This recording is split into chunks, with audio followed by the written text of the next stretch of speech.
Now, I welcome on behalf of Aditya College of Engineering, Sri Naveen sir, today's guest and speaker of this program, who is going to be enlighten our beloved students by providing fruitful information regarding ASTRA Tech Talk series. So, hearty welcome, sir. Uh, Dear students, those who are joined here, kindly you pay attention on today's program. So, as you know, all Aditya College of Engineering ASTRA Club, which has designed and executed by our beloved principal, sir, Dr. Raidu Payala Garu, who is very much curious and enthusiastic to make the students proficient as well technically strong to face tomorrow's requirements very brightly. So thank you very much, sir, for your enthusiasm and curiosity to provide different technical knowledge to our beloved students. So it is completely born from your hands and it is going to be executed.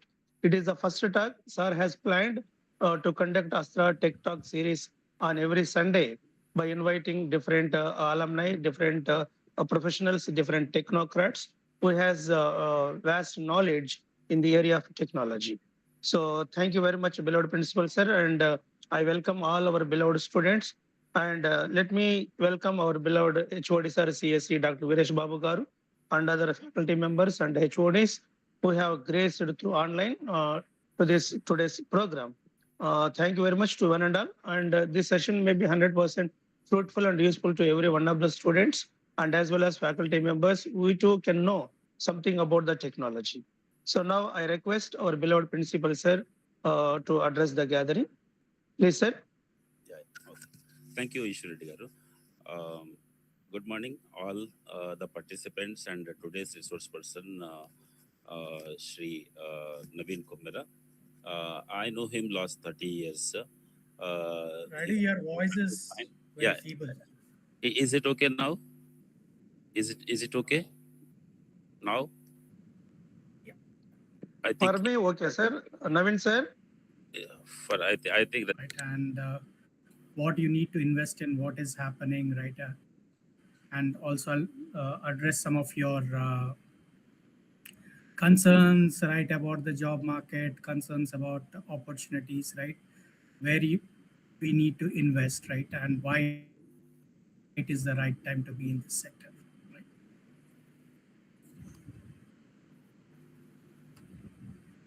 So, Ishwar Reddy sir has already just talked about me, right, that I want well.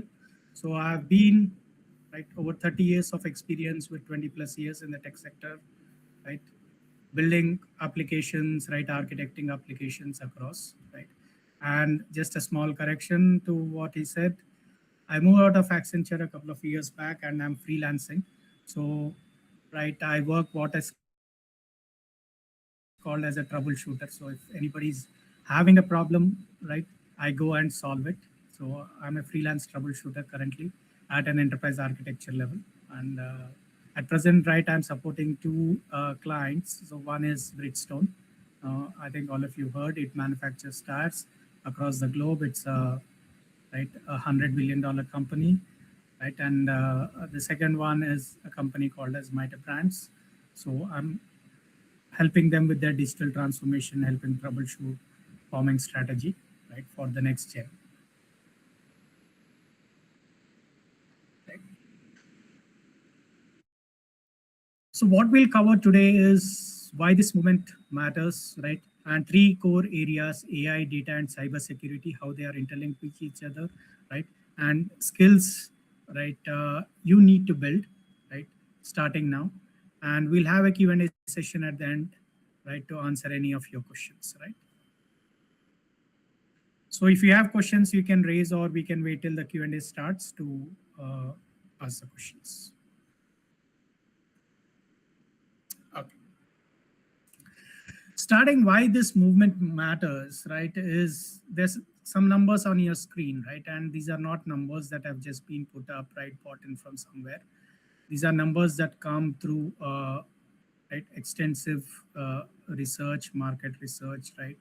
And from areas like IDC and Gartner, who have published this, right? about 40% of the organizations, all large, small, medium, right, as on today have already moved, right, onto agentic AI or are moving into agentic AI, right? And this is supposed to be about a 1.3 trillion industry, right, by the next 2 to 3 years, right?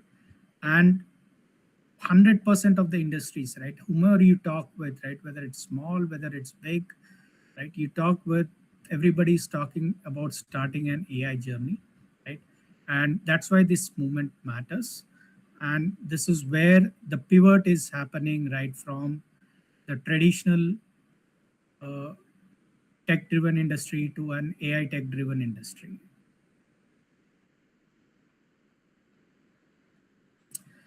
So AI, right? This is a buzzword we hear always, right? And this is gives us a lot of people, right, are having a lot of concerns what AI is going to do, how it is going to disrupt our lives, disrupt, right, the job opportunities, right, and disrupt life of everyone, right, from a common person, right, it could be an homemaker, right, to an retired person living a comfortable life, to students like you, to, right, the teaching community, the tech community, right, to the people who are already there like me, who are there in the tech industry, right? So this is the new center of gravity. Everything, right, going forward, at least for the new future, right, is going to revolve around AI, right? Now what I'll be addressing is AI is not going to take away your jobs. It's only going to pivot what kind of jobs you would be doing, how you need to reposition yourself or position yourself, right, if you're a student, right, and starting your career.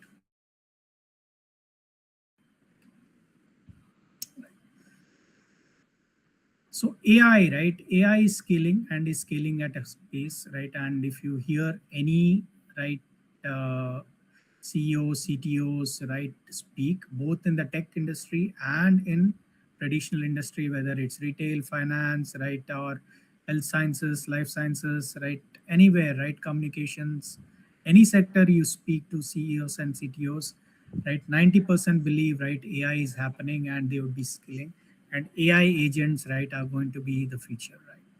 And about 88% of the people who have been interviewed again, right, by large organizations have confirmed that they are seeing return on investments. There are concerns in some areas where learning is still going on, right?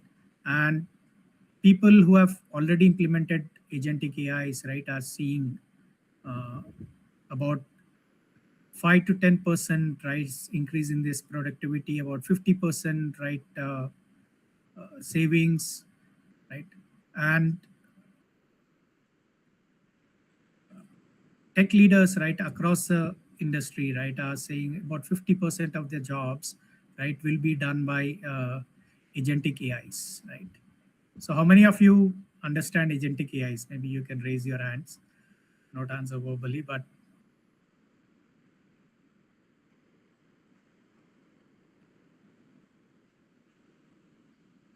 okay. I see some thumbs down, no thumbs up, right? Okay. Some thumbs up. Okay. Right. So I'll just give a brief, right, what an agentic AI is, right? See, a lot of us use uh, AI tools like ChatGPT or Claude or Google Gemini, right? Different or open AI tools, right? Microsoft Copilot. These are called GenAX, right? So these are what came, right, as tools which use prompt engineering. That is, you give a prompt, it gives an answer, which is very short, right? And then, right, if you need more information, you need to give more prompts. So it is a prompt base. For every prompt, it'll answer just to that prompt, right? And even as a precursor to Gen AI, we had the traditional AI tools, which we used to call as automation, right? Which were very rule based, specific to a task, that is to automate a particular task, right? So you want to automate a student onboarding in a school. So you create, right, an automation tool, right, which, or in earlier software parlances, it was called as robotic processing. right? Where you set up a rules and it goes through the workflow automatically, one after the other, right? Where approvals are required, emails go to the approval to approve, right? And so on. So, but the flow is with minimal manual intervention. From there came Gen AI tools, and then came agentic AI. Agentic AI are purpose built, right? Say, for example, a whole uh, say you go to a bank, right? There is a process of opening an say savings account or opening a deposit. The whole process, right, can be done by an agent, right? An agent, right, works how it works is, or if any of you have used tools like Copilot, right, or modern day AI coding platforms, right? You give a problem, right? You go and tell them, I want to build, right, a solution which will help, right, small retail shops manage their day-to-day operations, right? Just an high level, right, requirement, right? What a business may be saying. You give that particular requirement to an AI agent. Now it goes, collects all data, right? Creates a plan, creates a solution, identifies tools that needs to be used, then uses that tool, creates the uh, code, right? Runs the code, tests it. As it tests it, right? If there are any issues, it learns on the go, and then it gives you a completed solution which you can deploy and use, right? So it uses four distinct conceptions called as perception, where it, right, gathers your inputs, right, from in the public and private domain. Then it uses reasoning, right, to do complex and massive multi-step goals, right? Then it actions, right? So it creates your codes, your databases, your everything, right? That needs to be created for a solution from an user experience to a backend, right? And then as it is doing, right, it will identify any issues, any roadblocks, right? And it keeps learning, right? Just like what a human would do, but within a limited sphere of that particular objective, right? And AI agents are built for purpose, right? So you cannot have one agentic AI, right, or an AI agent which will do all the tasks. So there'll be different things for different. So you may build an agent, right, for right, doing something like the example I gave, right? And if I go to a different sector or a different kind of operations, I'll need a different agent, right? So where jobs exist is how we create these agents to do our day-to-day work, right? Or uh, build solutions. So coming from that, right, from a perspective of a student, right, what opportunities evolve, right? So one is the AI ML engineer. AI ML engineer is a person, right, who creates these AI agents, right, or right, who develops agentic AI, right, for different industries, different clients, right? Then we have agent and prompt engineer. These are people, right, who are basically, right, again helping, right, create solutions based on the agents that are already developed or for uh, Gen AI tools, right? MLOps, right, is how we take the code that is developed, right, into operations, right, and ensure it is working. And then different roles are aligned, right? The last one, right, is a role which I would say we need to focus. It says, right, applied AI specialist, and this is where a knowledge will go. And as students, it's not just building AI skills, right, or any technical skills, I would say, but you need to have a domain and align yourself to a domain because solutions will be very domain specific, right? Where it applies across all major sectors, whether it's banking and financial services, healthcare, retail, manufacturing, right, or in the public sector, right, anywhere, right, you go, AI and agentic AIs apply.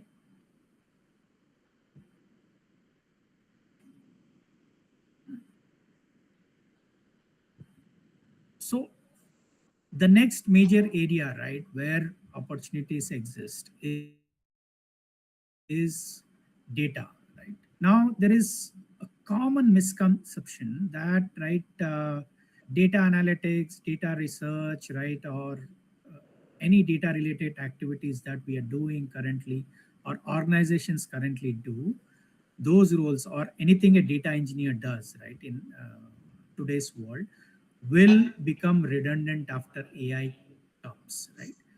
And I would strongly say that is a misnomer and uh, and a misconception, right? Because as people are learning, AI, right, or AI agents can be only as good as the data sitting behind it. So you will need lot of human interface and data engineering capabilities to prep the data that exists in an organization or in a public domain, right, to enable AI agents to understand it, right? So because they don't understand everything, or if it is not properly structured, it may misinterpret. Again, I would like to have show of hands, right? How many of you have ever experienced that you give a prompt, right, to an AI agent, right, like Gemini or ChatGPT or Claude or Copilot or any of the other existing tools you may have used, where you give a prompt asking it a question, right? You get one answer, and then later you give another prompt, or one of your friends is giving the same prompt, he gets a different answer. Ever experienced it? Yes, sir. We experienced that. Yes, right. So we always experience it, right? Either we are giving a different prompt, if we get an answer again, right? Maybe a couple of days down the line, give the same prompt, you'll get a different answer, right? Or you give the same prompt, right, with a different, little bit of different grammatical, or the sentence is framed a little bit different. Again, you may get a different answer. Why? Because the same data is existing in different forms, and now when AI agents are interpreting it, they may every time they may interpret it in a different form, or they may be accessing different data sets, right, or data from a different source, right, which will give you different answers. So what a data engineer will do is will organize, right, data so that AI will always be consistent, right, or at least near 100% consistent whenever you're giving it uh, a question or a prompt or asking it for a solution, right? Now, some of the stats that have been gathered, right, by various research organizations, and again, these are all verified and coming from verified sources. So, and just a note, right, why I've taken, right, in global terms is most of the Indian tech sector is dependent, right, on roles coming from either the Americas or the Europe, right? So I've taken that market. As that market grows, right, we'll have more roles, right, in our offshore centers in India, right? And it doesn't mean that Indian market is stagnant, it is also growing, but this shows a global picture, right? So globally around data roles are growing, right, 8% year on year, right? That is above the standard industry average, which is hovering around 4 to 6%, right? And uh, the salaries, right, for data engineers have increased about 40 to 50% over the last 2 to 3 years, right? And right, about 79% of the jobs, right, are require SQL, and 74% of the jobs require Python. So if you are good in SQL and Python, right, you can land 3 out of the 4 data jobs, right? And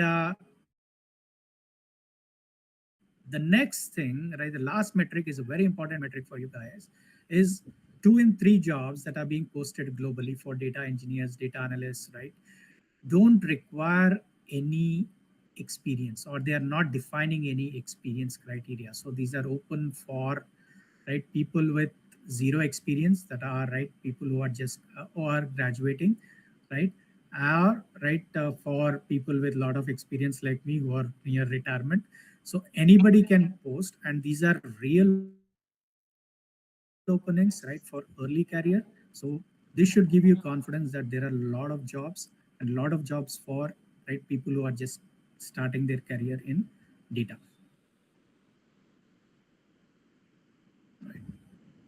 So some roles you can target are data engineering roles, analytics engineering, right? A platform or a cloud engineer, or ML data specialist, right? So when we are talking about AI, we talked about AI ML engineer, and here we are looking at a role called ML data specialist, right? So ML data specialist is a person, right, who understands a part of ML, right? So he's kind of a dual skill, right? And understands data. And these are the roles where people are preparing data as it exists in the current world to a new structure or new schemas or new models, which will be easily interpreted, right, without ambiguity by an AI agent, right? That's the role of an ML data specialist, right? So to ensure that your AI agent is always giving a consistent answer, right?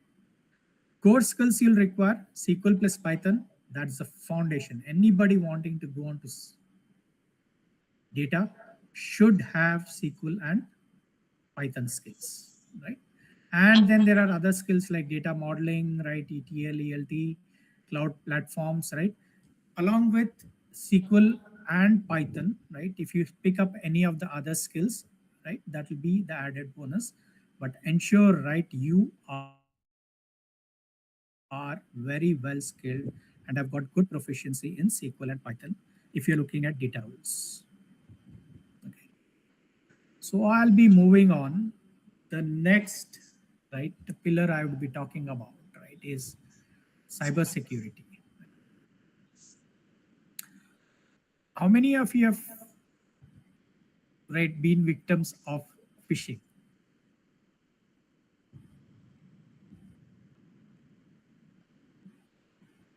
Nobody? Nobody Looks like we are accepts. very Yes, sir. Nobody accepts. so- so- we are very security. No, you may not have fallen victim, but at least, right, you have seen incidents, right, of phishing requests coming to you. I think that everybody should have, right? Yes. Whether we Yes, have sir. fallen a victim or not, right, that's the second thing. I won't dwell into that. But I'm assuming a lot of us would have, right, seen phishing mails, seen deepfake mails, right? True. Anybody has ever got a call, right, sounding as a relative or a friend, right, that you closely trust, asking for something? Actually, I got one call on insurance to be claimed. Yeah. Then I said I was not paid any premium. You just don't worry. Exactly, right? So these are all, right, the downfalls of as AI is improving, right? Phishing is becoming more sophisticated, right? And deep fakes attacks are becoming more sophisticated. So the cyber attacks we face, right, are becoming more and more sophisticated, and it is becoming more and more difficult, right, for a common person to tell whether it's a original request or a scam request, right, kind, or a phishing request, right? And so cybersecurity as it goes, right, so the defending systems, right, are using AI, right, more and more to understand multi-threat modes, right, detect multiple threats at a time, right? So this is an area, right, where again there is a big gap between the skills and people required and people available with the right skills, right? So this is again a big area of focus for the industry, right?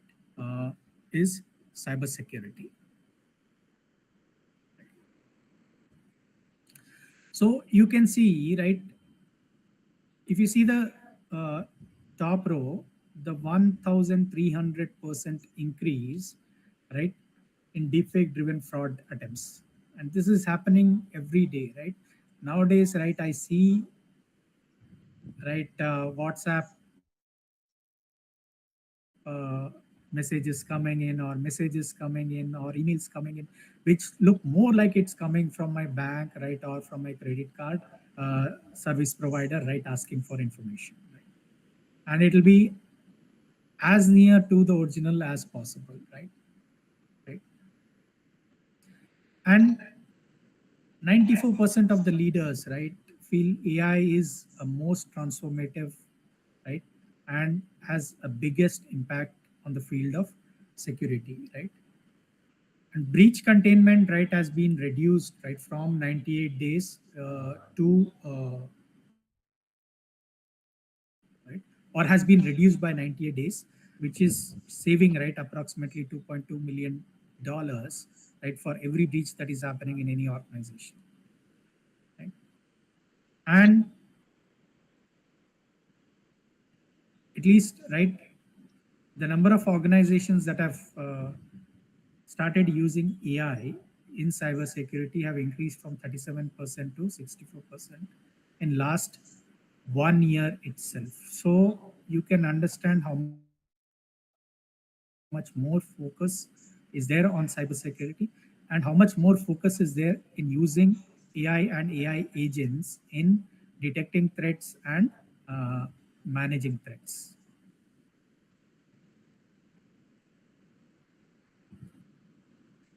Right. You can see the top warning, right? 95% organizations report cybersecurity skill gaps. That's what I was saying, right? This is the biggest area because a lot of people are not focusing on it, right? Because there's a, again, big misconception or misnomer, right? Which says, where people think, right, cybersecurity is about, right, developing hacking skills, right, or moving to ethical hacking kind of thing, but it's a lot wider than that. And the areas it covers are a lot more than just, right, building a few hacking skills, right? And you can see the next number, 59% face critical or significant shortages. That means if those organizations don't fill those roles, find people for those roles, right, as soon as yesterday, right, they are in big trouble if something happens. Right? That's what these numbers say, and that's what, right, is the opportunity for all of us. Right. So some roles you can target, right? Threat intelligence analytics, right? DevSecOps, identity and access management specialists, right? And some niche areas are cloud security engineering, AI security red team specialists, and zero trust. So I won't dwell into everything, but uh, you can get a lot of information about what these roles mean. But basically, there is a lot of scope for uh, cybersecurity, especially if you see zero trust and identity architecture. This is an area where there is 100% focus, right? Any business you talk about, any IT manager you talk about, when they give you, right, a requirement, they say they want the application built to be zero trust, right? How many of you understand the concept of zero trust?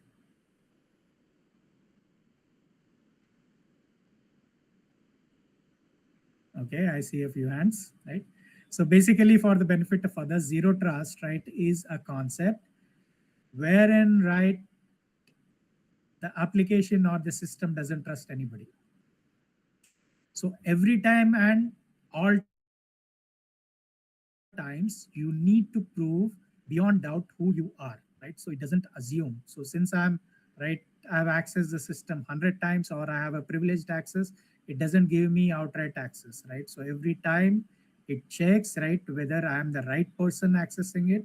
Second, it checks whether within the system what resources I'm trying to access, whether I have the right to access it. So that is called as zero trust, right? So it's like, right, even if your own family member is coming into the house, you people, and you ask and confirm whether he's the family member, right? before you open the door, right? So that's something right similar to zero trust.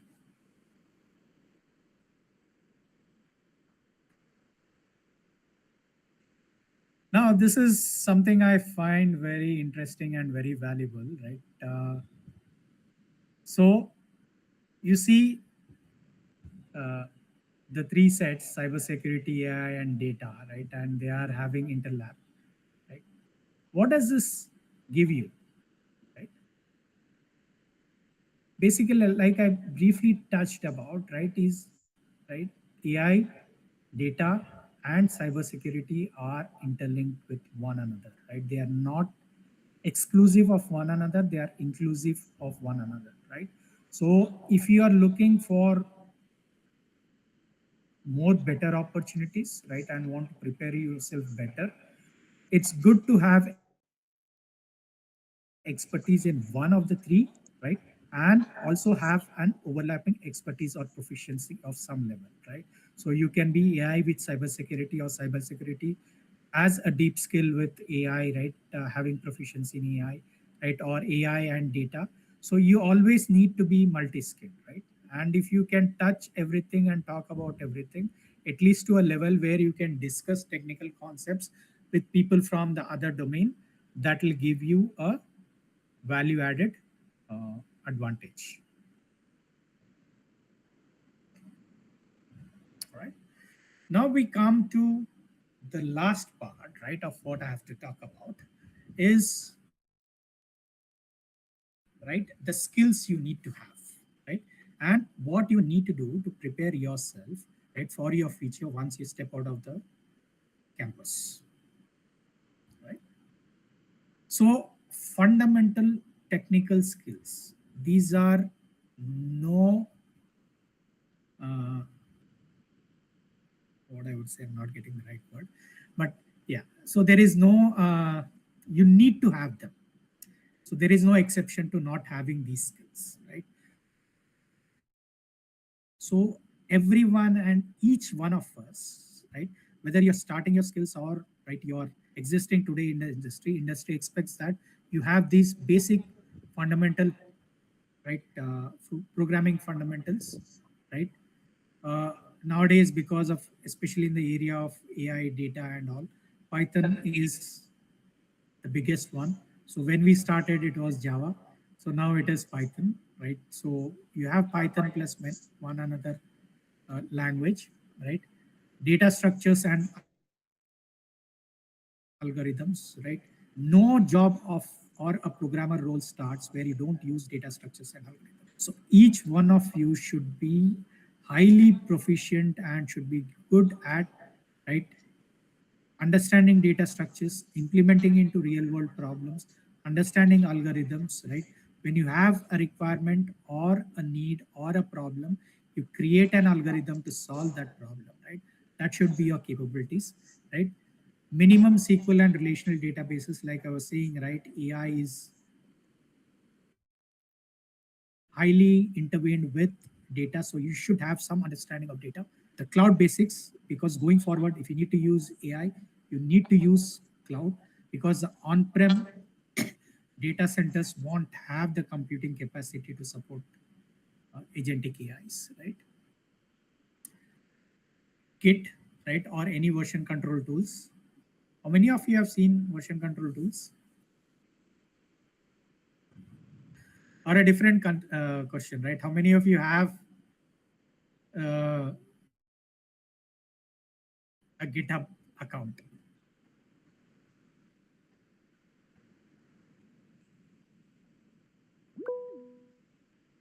So I see some uh, names, but always the same names coming. But this is a very important aspect. If you don't have, I advise you that's the first thing you should be creating, right?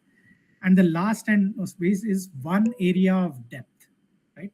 So one area that differentiates you. So don't see there are a lot of technologies, lot of tools, right? And everything has got its relevance. So don't jump from right one course into another, right? Picking up one technology or one skill after another. Pick one. Having multiple skills is good, but first pick one and become a deep skill expert. When I'm saying a deep skill expert, right, by the time you're finished with it, right, even if somebody calls in your sleep and asks something in that particular, right, uh, technology or area, you should be able to answer, right? So that's the level of expertise you should be building. And then you build other related to that, right? Again, don't pick anything else, right? So this is your deep skill. What are the skills, right, or technologies will help you best? So that's what you need to build, right? And like I said, don't go with a sheepish or a herd mentality. And that's a common thing I've noticed. Everybody is doing Python, so everybody goes and does Python, right? Everybody is doing, right, courses on Claude or Chat GPT. Everybody goes and does courses on. Don't follow that, right? First, pick up your area of interest, pick up one skill, right, or one domain, and do it, right? And when I'm talking about domain, again, along with technical skills, try to get at least some expertise in one of the functional domains like either finance or retail or, right, health services or public sector, right, or manufacturing, right, one of the areas. Because if you don't understand business, you won't be able to give solutions, right? So anything you're seeing on this slide, the foundational technical skills are a must have. There is no exception to it, right? Everyone and each one needs to build that, right? Now coming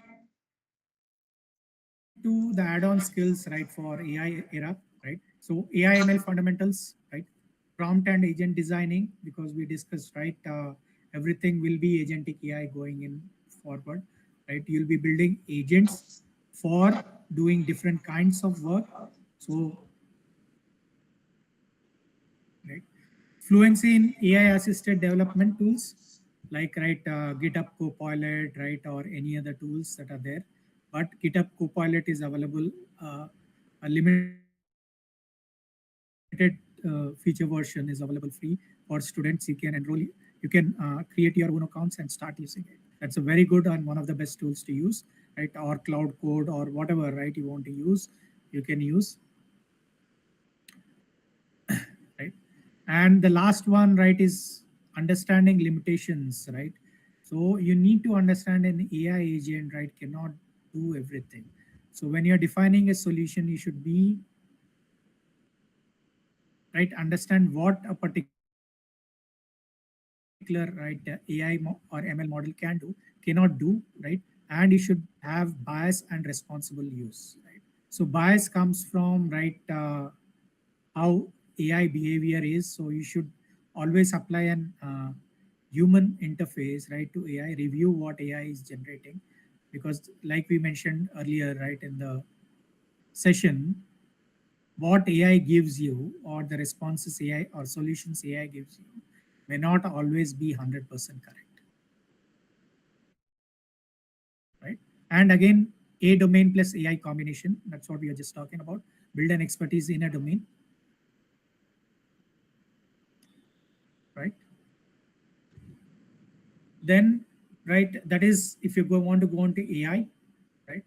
And if you want to go into data and security fundamentals, right?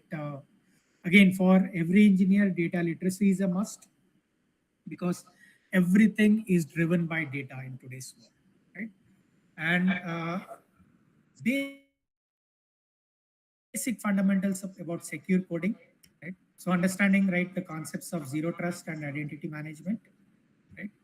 And the basic cloud security hygiene. These are again something everybody must have along with an AI skill or a data skill you are developing, right? So that's where the intersection of the three circles we have seen, right, is, or the three sets we have seen, right, is comes in, right? Then, right, a most important aspect we try to ignore a lot, and most of us are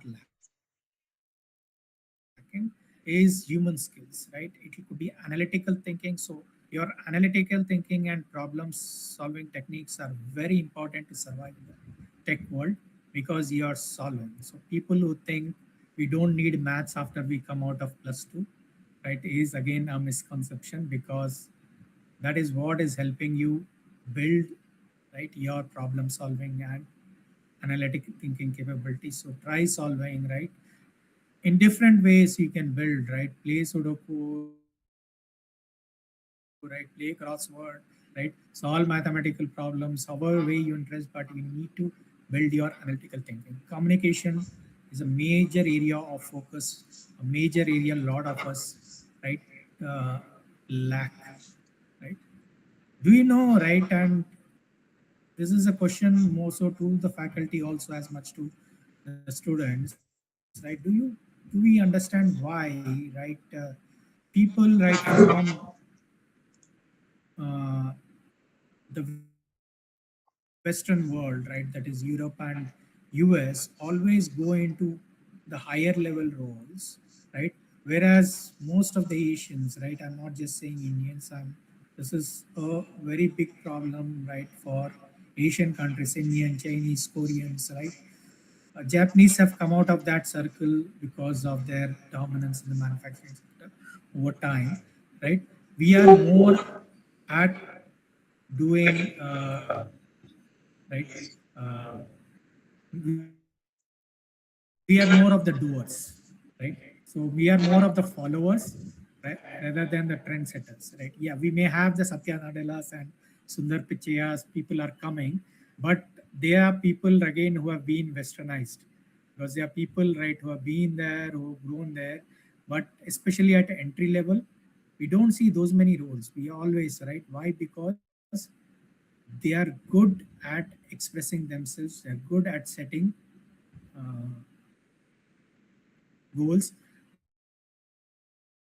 they're good at communicating with people. So that's what differentiates, right? So communication, working with teams, especially in today's world, right, where we are working remotely, right, and you work with remote tools and global distributed teams. It's very important, right, how you understand teamwork and collaboration, right?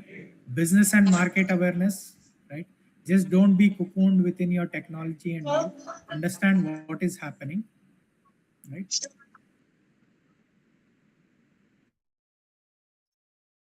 A question to you: how many of you understand, right, as a person, right, into trying to build a career in, right, in any of the areas that we have discussed, right, or in computer related tech fields, what you can learn from the Ukraine Russia war or the Iran US war?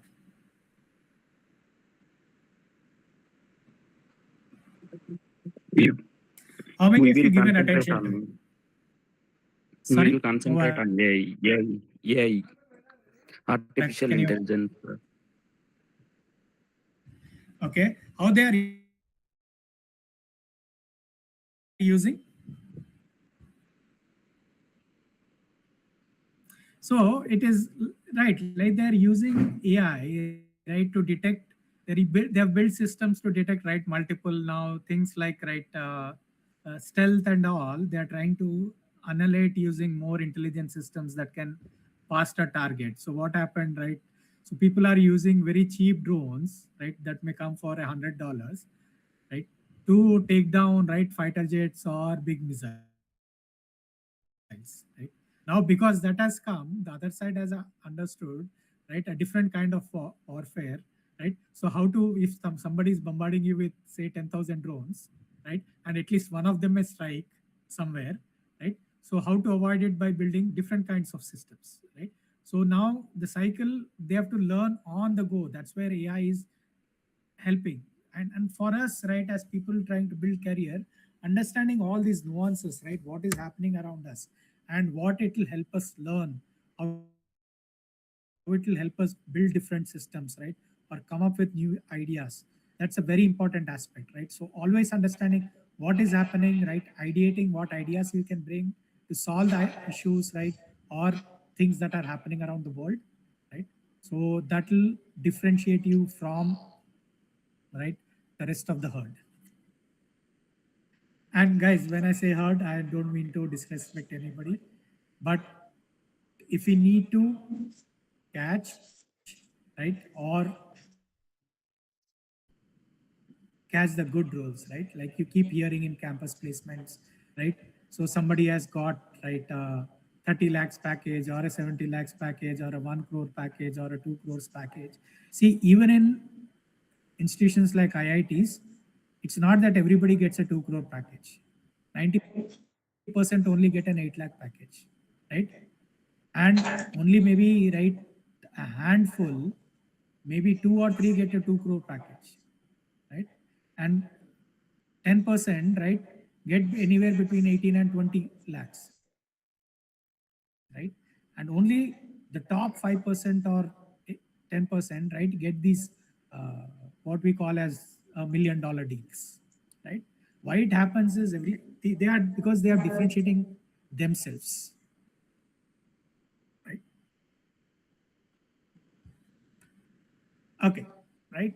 Now, what you need to do, right, to make yourself ready and differentiate. So, one key thing is, right, first, like I talked, build a deep skill, right? A deep skill differentiates you, right? Second, do real life projects. Now, you may ask, right, how do we do real life projects? So, there are a lot of, like, right, if you create an account for GitHub, right, or VS Source, right, you will see a lot of public projects or NGO projects that are available, which people can pick up and do, right? So according to your interest, you can pick up a project, right, and give a solution to it. Whether the solution is accepted or not is a second question. Give a solution to it, build a solution, build a workable solution, and deploy it to GitHub, right? Now it solves two problems. One, it builds your confidence that you can solve, right? Maybe your solution has not been picked up, but that doesn't mean your solution is bad, right? It may not have been the right fit for them, right? Okay, but it is still a working solution. So when somebody asks you, when you go for an interview, when you publish your resumes, you can give a GitHub link. When any interviewer like me links on it, I can see a working sample of code, right?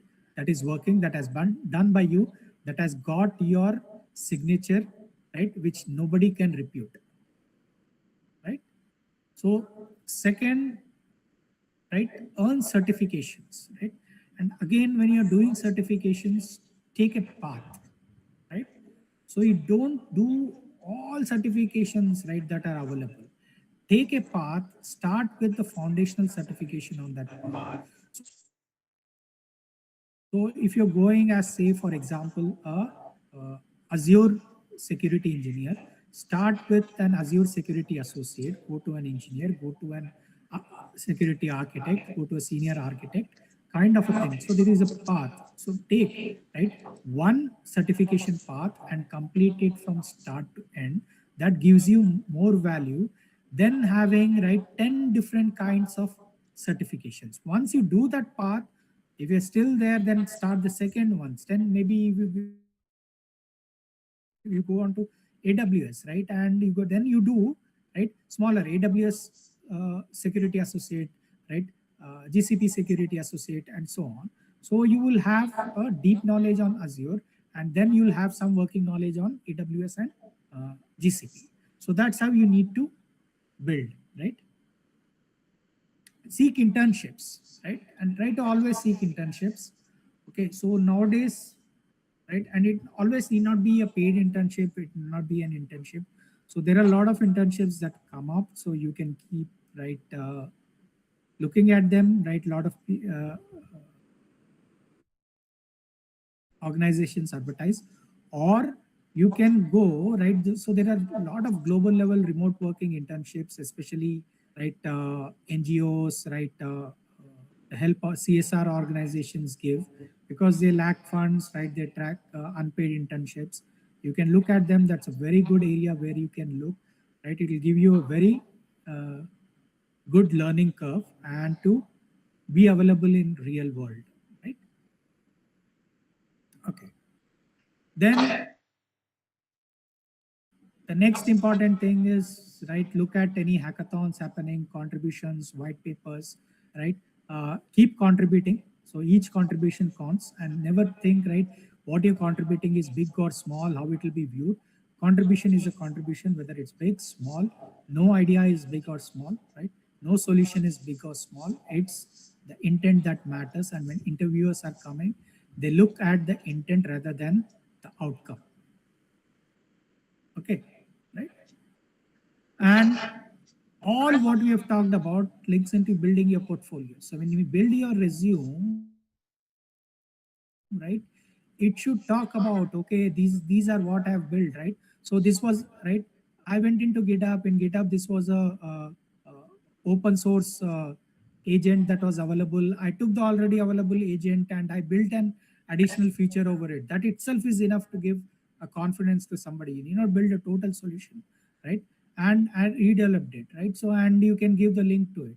And then you can say, I was in these and these and hackathons, these ideathons, these ideas I've generated, right? This is a proof of concept I've done, right? And all, if you have a working code, right? Or if you something you have in your source code repository and you can share a link, it'll add more value to it, right? So the work done adds more to than right putting some numbers, some text onto a resume, right? And the most important, when to start, right? Starting is now, right? Whether in your fourth year, third year, second year, first year, whichever year you are, once you have the basic fundamentals built, right? You start putting this into plan, because this is a journey, right? And it is not a goal, right? And let me remind you, this journey never stops, right? My own example, right? 20% of my time, right? That is at least 4 hours a day, I cater to learning, right? That is outside of the time I spend on my job, outside of the time I spend, right? My personal time I spend with my family, or right, binge watching something on OTT, right? I give 4 hours, right? That's approximately, right, 25 to 30 hours a week, right? I may not be able to give 4 hours every day, but I ensure 30 hours a week I spend on learning, right? Because learning never stops, right? So these are some of the principles you need to understand. But the key things I would advise you to do is, first create an account to any source control system available for students, right? I feel GitHub is the best I have seen, right? And anything else you feel you can do or which suits your needs, right? Look at open projects in that, right? And try contributing to the projects, right? Try contributing, right, to ideathons, hackathons, right? Wherever it is happening, right? Just leave away the concept, will I be able to do, will I be successful, right? Don't worry about it, start contributing, right? You start the journey, and there'll be a time where you are just breezing through the hackathons, right? And you are becoming one of the core contributors in ideathons. So it'll come, but for that you need practice, you need expertise. So every session you attend, every hackathon you do, it will help you learn. So the most important thing is learn, right? See, try to uh, what he says, analyze, right, what you have done right, what you have done wrong, right? Self reflect, right, to do and learn, right? So every activity you do, you try to self reflect what you have done right, what you have done wrong. Do that self, what helps you understand. And you need to be quantify and explain it, right? To in your, when you create your profile, you need to say, right, when I started my journey, I went to this hackathon, right? These are the 5 things I did wrong. When I next attended an hackathon, right, I ensured I didn't do those 5 things. I was doing more things right than more things wrong. But something still went wrong. I learned this from that, right? If you start capturing your reflections and learnings, right, in your profile, it'll again give a very big impact, right? Because interviewers look at people who who can learn from their mistakes, who can first identify what they have done wrong and learn from that, right? right? And just to close off, so AI shift is real. It is happening. It is a pivot. We cannot avoid it. But remember, this is not a challenge. It is an opportunity, right? So this pivot is bringing. It may be closing the traditional opportunities that we have known or the traditional job tracks that we are aware of, but it is creating new ones, and it is creating in abundance, right? Okay, right. So you need to equip yourself and be ready for it, right? And again, like we talked about, right, data and cybersecurity are not optional, right? And the biggest opportunity learn at the intersection of AI, data, and cybersecurity. If you are right enterprising enough, right, and if you first deep skill in AI, then deep skill in data, then deep skill in cybersecurity, or in right, if you have right deep skill and have a good mastery over the other two areas, then you are right a person who is positioned, and you create a good profile like we just talked about. You're a person who's positioned for that right million rupee, right? That will give you offers into the tens of lakhs, right? Starting or into the 7 and 8 figure salaries that we talk about, the high end jobs that we talk about, right? And to finish it off, what we talked about, fundamentals is a must. There is no exception. One area of real depth, and human skills again are no exception. This is what you need to build, right? Thank you. Now I'll open the forum for questions. Raidu, uh, are we good on time? Do we have a few more minutes to give people to ask questions?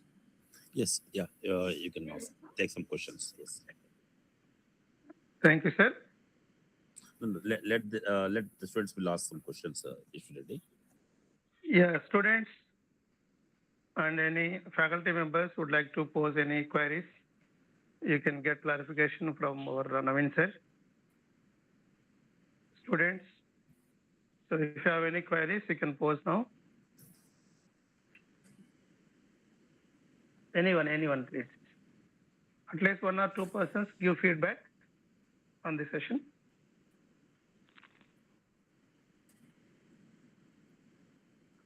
Hello, sir. Kindly Good come morning, sir.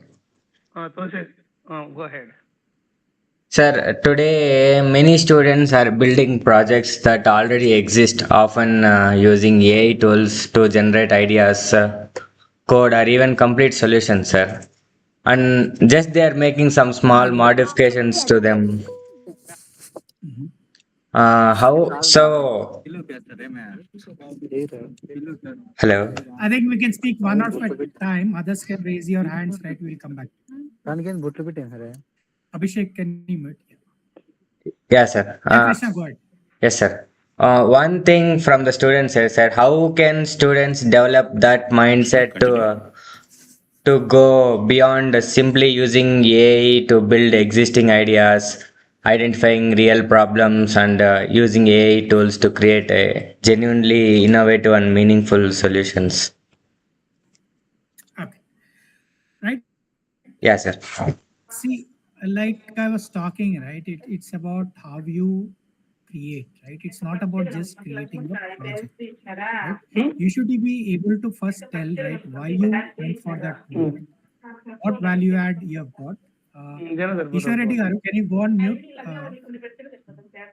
All of you are not speaking. Can you go on mute?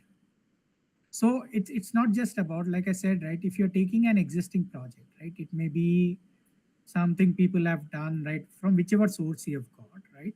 So when you're building on that, what you're building, right? So that's the first thing, right? And what value that particular exercise has bought, right? So always, right, why, what, and the value. You need to identify and explain this, right? In your projects, that's what people who are interviewing will look at, right? And the value, right? What value it is bringing and what it is helping uh, resolve, right? They need not be big, right? They need not be big. So that's what, when you do the projects, you do. And don't, projects is not about, see, a lot of times you have done. Hello? There was a time until 2 years Hello? back, right, when I asked to ఇంకా go జరుగుతుందా? for campus interviews, right, and in a session, in a season, right, I would interview at least 1,000 odd students, right? And 995 students, I would say, would give me the same textbook answers, Yes. right? When I asked what they did in a project, it would be a same textbook answer, right, about on A, B, C, D, right, on the software lifecycle development, right? Nobody talked about why the idea started, why the requirement came, what they have done, right, what value they have got, and what the solution is bringing to the business problem. So these things nobody explains, right? So this is where you need to concentrate. And second thing is, if you can put your solutions in a shareable code repository, so interviewers can look at the solutions and get, yeah, you have really built, right? Yes, sir. It's not some textbook case you have taken and you're trying to explain, right? So this is the differentiation you need to create. Yes, sir. Thank you, sir. Right? So take problems, Yes, right? sir. Or take small or big, take projects that are solving a real world problem, Yes, sir. right? Okay, sir. Yeah, still anyone, please? Would like to pose any questions? I think Abhishek had raised his hand. Yeah, Abhishek, you can pose question. If you have any query. Okay, sir. Principal, sir, shall we close, sir? Yeah, I think if no questions, I think we can. Yes, sir. Yeah. Yes, sir. Please, would you like to convey a vote of thanks, sir? Yeah, sure. Okay. Thank you, sir. Thank you very much. Yeah, dear students, these kind of sessions will be further continued in every Sunday. Please attend. Gain knowledge and use it for your personal and professional growth. And I thank today's resource person, Naveen Kommera. Thank you so much, Naveen, for your valuable time, though it is on a Sunday, your personal time. Thank you so much for your valuable time. Thank you, right? And ready to help anytime you need. Yeah, thank you, sir. Thank you, Ananda, for making the program successful. And I would like to convey my thanks to the authorities, Principal sir, who has been key motivator behind the program. And today's program coordinators, Dr. Veere sir, and Reddy Mubarak madam, and student coordinators, Tosis Krishna, for your valuable time sparing and valuable execution to make this program into reality. So, and beloved participants from various colleges and faculty members and other persons who graced this program. Thank you, Ananda, for sparing your valuable time with us on this nice morning. Thank you. Thank you very much. Have a nice day. Thank you all. Have a good day and a good weekend. Thank you, sir. Thank you. Thank you, sir. Thank you. Bye, sir.